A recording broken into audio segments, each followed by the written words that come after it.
Good morning and welcome to Farm Factor. I'm your host, Jamie Bloom. Today, Kyle Bauer is reporting from Kansas City, where he catches up with Joseph Prusacki, Director of the National Operations Division within the National Agricultural Statistics Service. Then he visits with Philip Karsting with the Foreign Agricultural Service. Next, we have our weekly Kansas Soybean update, and then we're back with Kyle in KC as he talks with Ryan McMullen, State Director of USDA's Rural Development. We'll end with Leonard Jordan, the Associate Chief for Conservation with the NRCS. Stay with us.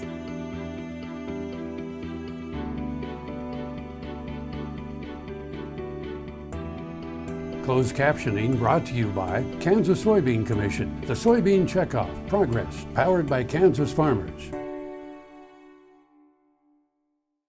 This segment is brought to you by Kansas Wheat. Learn more at rediscoverwheat.org. Welcome to Farm Factor. Let's catch up with Kyle and Joseph Prusacki to learn the mission of the National Agricultural Statistics Service. Hi, this is Kyle Bauer from Kansas City. I have the opportunity to visit with Joseph Prusacki. He is the Director of National Ag Statistics. That is a division of USDA. So let's start with, what does NAS do? And a little clarification, I'm the Director of the National Operations Division within the National Agricultural Statistics Service, which is an agency within USDA.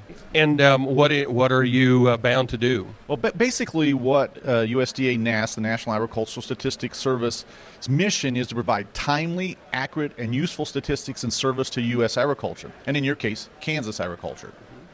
And it's paid for by the taxpayers. Why is it important that the government provides this service? Well, you are correct that NAS has appropriated funds by Congress. And the question always does come in, well, why is the government in the business of collecting agricultural statistics? Well, let's start with an adage, an old statement. Well, if you can measure it, you can manage it.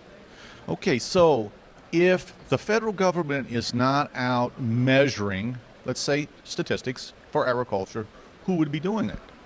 Okay, well, we have large agribusinesses, other entities that have the means to collect information, analyze the data, and they would have the ability to understand what's going on in terms of production, costs, expenses, distribution, and the typical producer may not be able to have that ability on their own. Well, what we do is we provide basically a level playing field where the information is collected, and it's distributed for everyone at the same time.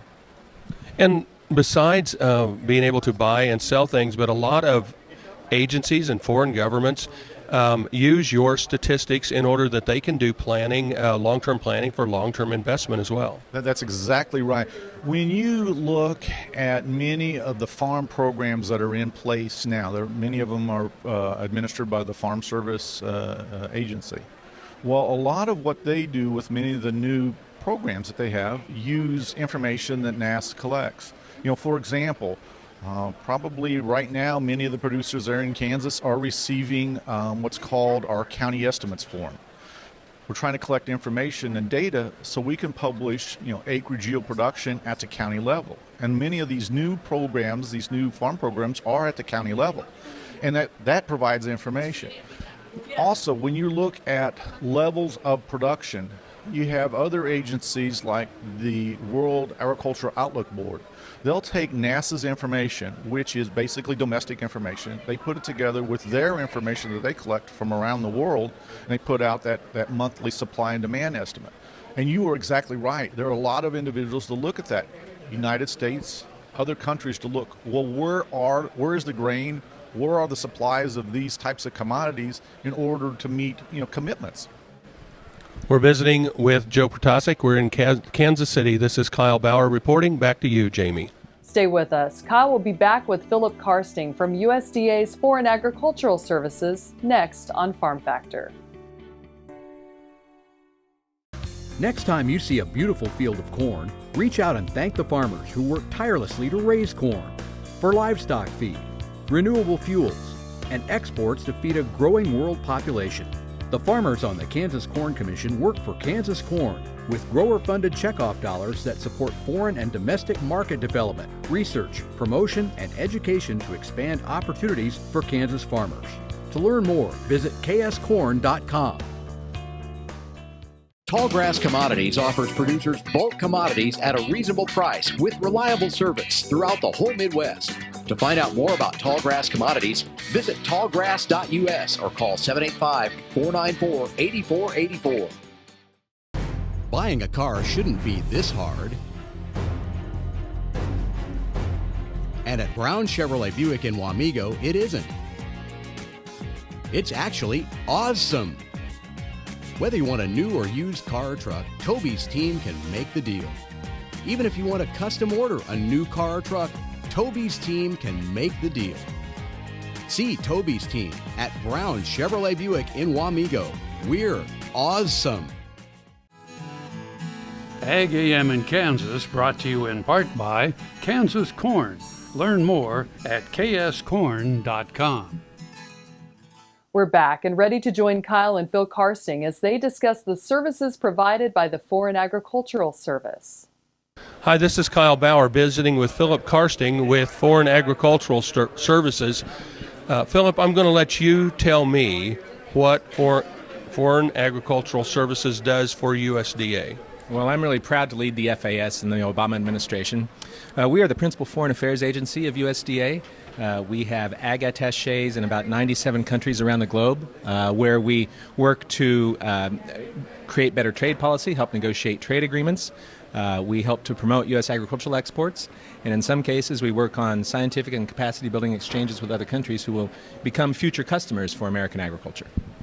So, it would appear to me a lot of that might be in the State Department, but you're in the Agricultural Department, not the State Department. We are. This goes back many, many years. The FAS first began a foreign ag, or the USDA began a foreign ag service probably 60, 70 years ago, and we really wanted to bring in the expertise of American agriculture. We drew a lot on our land-grant university system and built up a core of foreign service as well as civil servants in Washington, and we've got locally engaged staff overseas. That's the Japanese that work for us in Tokyo, for example, or the Brazilians that work for us in Sao Paulo and Rio, and those folks are also an important part of our comprehensive effort to make sure that American agriculture is treated fairly overseas and that we help facilitate trade agreements and trade environments that are give our farmers a fair chance to compete. And they do compete very well. We've had 6 record years of agricultural exports. Ag exports account for about 20% of American farm income. They're important, I think, to all 52 million of the people that live in rural America. Every other row of soybeans grown in this country goes overseas. 1 day of every week's worth of dairy production goes overseas. So American agriculture is vibrant and strong, and a big part of that is our international relations. There's a lot of countries around the world. How many of them do you have representation and or personnel in? Well, it varies by place. In China, our largest customer, we've got multiple offices and multiple people there. In some other countries, we handle more than one country out of one office. So we have about 97 offices. I think we cover 167 countries around the globe. Some of those are focused on trade policy. Some of those are more developmental in countries where, in developing countries where there will be a lot more emerging middle-class customers in the next several decades. So it kind of varies region by region, but we think that we've got a footprint that is right for American agriculture, and our farmers are doing some great things. Are the offices for your staff in the embassies themselves? They are. Most of them are in the embassies. We have 2 kinds of offices overseas.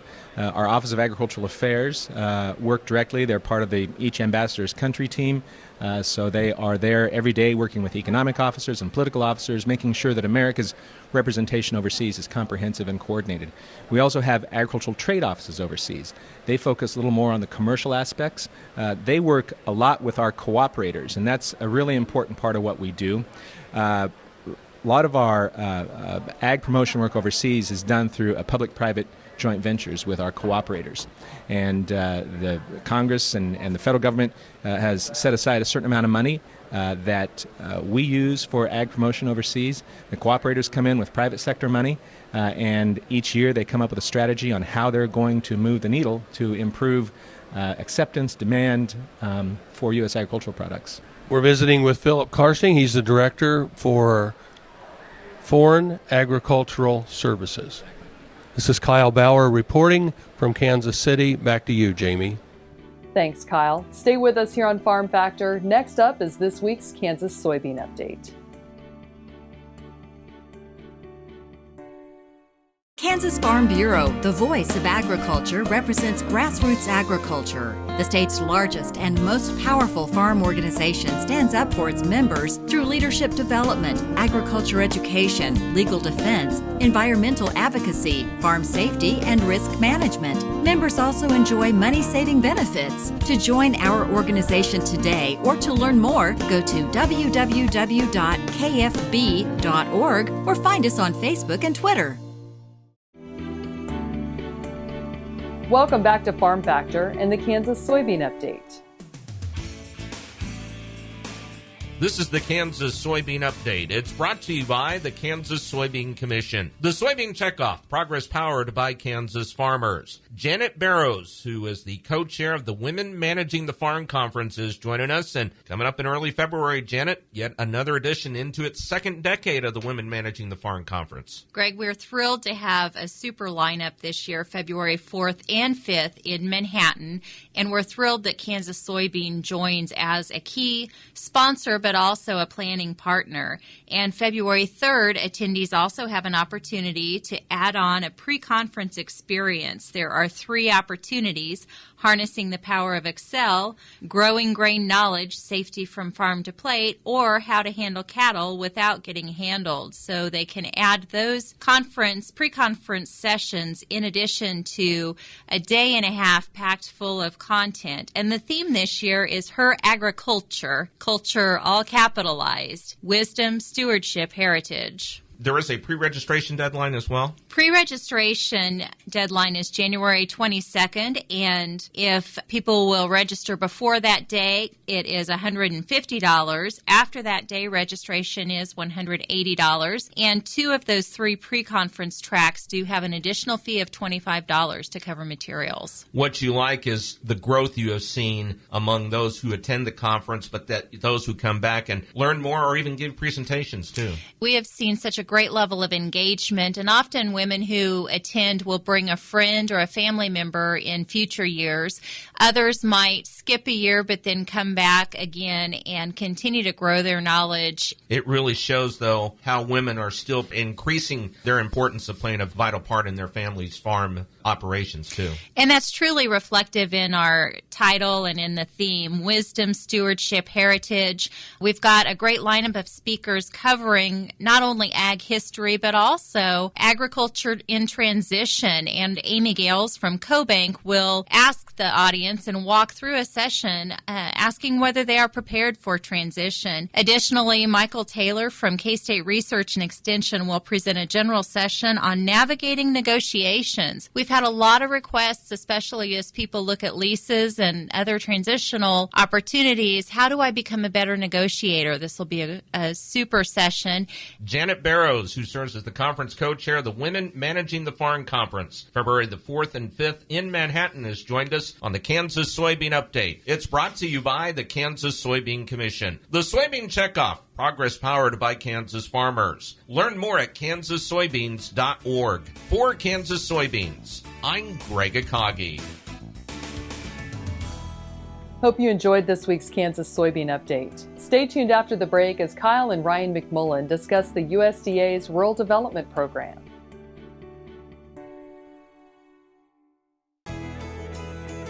Biodiesel made from sustainable resources is diversifying our fuel supply. This year, biodiesel will displace over 1 billion gallons of fossil fuel nationwide. It's making our economy stronger and our communities healthier. It's working here and across America. Get biodiesel going in your community. Visit americasadvancedbiofuel.com. Valley Vet Supply is devoted to providing information and professional quality products at reasonable prices. Valley Vet Supply. This segment brought to you by Heinen Brothers Ag. Farmers helping farmers by offering quality aerial and ground application, fertilizer, ag chemicals, and anhydrous ammonia. Call today to protect your crop yield. Thanks for staying with us. Now Kyle and Ryan McMullen talk about how the Rural Development Program has helped create infrastructure in rural areas for more than 80 years. Hi, this is Kyle Bauer from Kansas City visiting with Ryan McMullen. He's the state director for USDA's Rural Development Agency. Is that the right names for things? Actually, it's the USDA Rural Development Mission Area, which is comprised of 3 separate federal agencies: the Rural Business Service, Rural Utility Service, and the Rural Housing Service. And we've had a lot of different labels over the years, and so folks are not always familiar with what USDA Rural Development is today. But what we've been doing is something we've been doing for 80 years, starting with the Rural Electrification Administration starting with 1935, which basically started the premise that frankly it sometimes takes a little bit of an extra helping hand up for rural communities to maintain the same infrastructure and quality of life that our urban neighbors do. So all the way back 80 years ago, basically the government said, if you'll come together as a cooperative to form these rural electric cooperatives, we'll provide some government guarantees, some loan dollars to help you all organize your own electric cooperatives. And over the last 80 years, that same principle of being that helping hand up, that little bit of extra for rural communities, is something that we've continued, and it's expanded from again establishing those first electric cooperatives to home loans, to helping establish rural water districts, to telephone cooperatives, to today being the driving force behind the expansion of high-speed internet in rural America.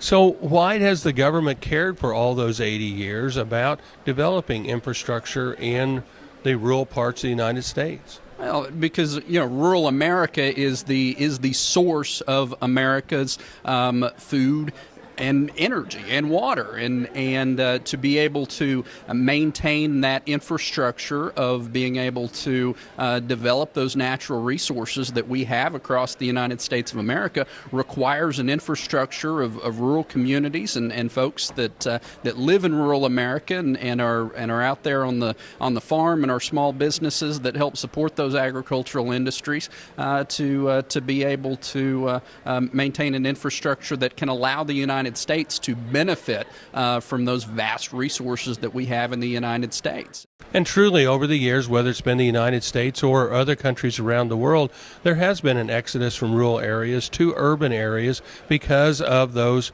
we'll say, creature comforts or the things that we all have come to take for granted. Absolutely, and so in USDA Rural Development, we certainly are cognizant of the fact that we see population declines in our rural communities, particularly for the Great Plains states, the places you and I call home, and so we're constantly working with rural communities to at least stem that out migration and look at some of the things that are attractive to urban communities for our younger generation, and be able to establish some of those creature comfort, some of those aspects of community that they find in urban areas that in some instances can be replicated in rural communities. This is Kyle Bauer with Ryan McMullen. He's the Oklahoma State Director for Rural Development, USDA. This is Kyle Bauer reporting. Back to you, Jamie. Don't go away. After the break, Kyle introduces us to Leonard Jordan, Associate Chief for Conservation with the NRCS. Soil is the life of a farm, and for 25 years, SureCrop Liquid Crop Nutrition has helped growers produce abundant quality crops while preserving and improving the soils they steward. SureCrop offers complete soil and plant analysis with cropping recommendations, delivery direct to your on-farm storage, and quality crop nutrition custom blended for your field. Choose SureCrop for the assurance of excellence for your soil. Call today or visit their website for more information. I'm a patient of Kansas Regenerative Medicine in Manhattan. I had stem cell therapy in my hips and my left knee. My wife and I both are patients. We went down there the same day in November. Since then, My hips are feeling a lot better. I can work now most of the day if I want to. And before, if I worked in the morning, I was done in the afternoon, or if I worked in the afternoon, I was sure enough done for the rest of the day. Grain sorghum is one of the most important cereal crops worldwide, and Kansas leads the nation in its production. Over the years, sorghum has been either exported, used in animal feed domestically, or for other industrial uses. Recently, its use in the ethanol market has seen tremendous growth, with 30% of domestic sorghum typically going to ethanol production. Kansas Grain Sorghum is committed to sorghum research, market development, and education. Learn more at ksgrainsorghum.org. Kansas Farm Bureau, the voice of agriculture. To join today or for more information, go to kfb.org or find us on Facebook and Twitter. Welcome back to Farm Factor as Kyle and Leonard Jordan discuss the local-led process of the NRCS. Hi, this is Kyle Bauer from Kansas City. I have the opportunity to visit with Leonard Jordan, and because it appears that titles are a very important part in protocol in USDA, I'm going to let you say your title. Thanks, Kyle. It's Associate Chief for Conservation with the Natural Resource Conservation Service, NRCS. And of course, most every county has an NRCS office, but NRCS is national in scope, but also very, very local. Indeed it is. We are national in scope, as you indicated, but we rely on the local input of the local producers, the district board, the Conservation District Board in every local community to actually identify what those concerns are, and then we can use our programs to address those local identified concerns. So we refer to it as our local-led process. Well, and truly there is a variation then as you go from county to county, state to state, different regions on what those locally led programs amount to. Indeed it is, and it goes back to the father of our agency, Hugh Hammond Bennett, and he always believed that no one knew more and better about what those resource concerns were than the people that lived on the land, the people within those communities. And that's the philosophy by which we operate. So we have a group that's called the local advisory boards, the local work groups, and they come together annually and they identify what those concerns are. And by that I mean they work with the producers within their locations, and they identify whether it's soil erosion, whether it's water quality, whether it's animal waste management concerns, and then we frame that local program based on the input from that local work group. And even though NRCS works with agriculture, it does have the resource management in mind for all people in the nation.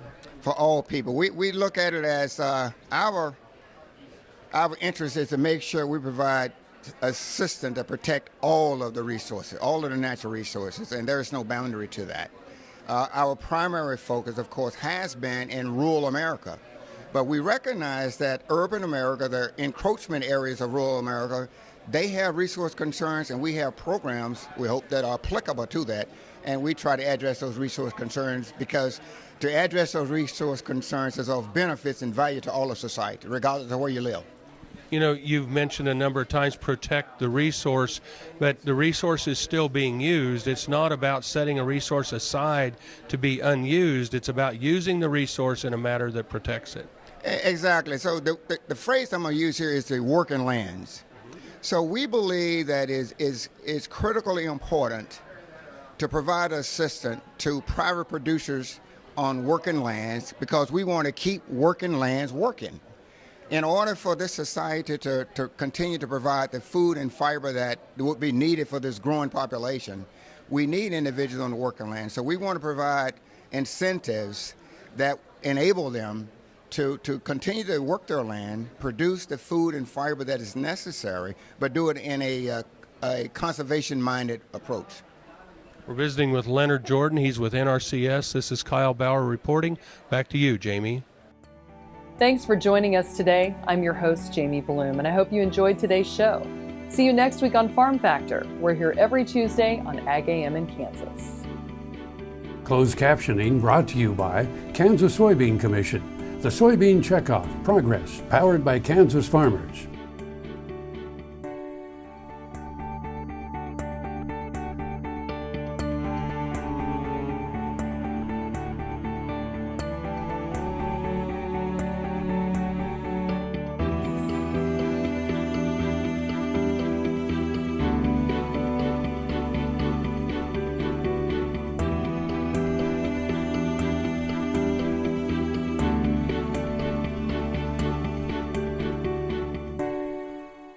To see this show and past episodes of Ag AM in Kansas, go online to agaminkansas.com.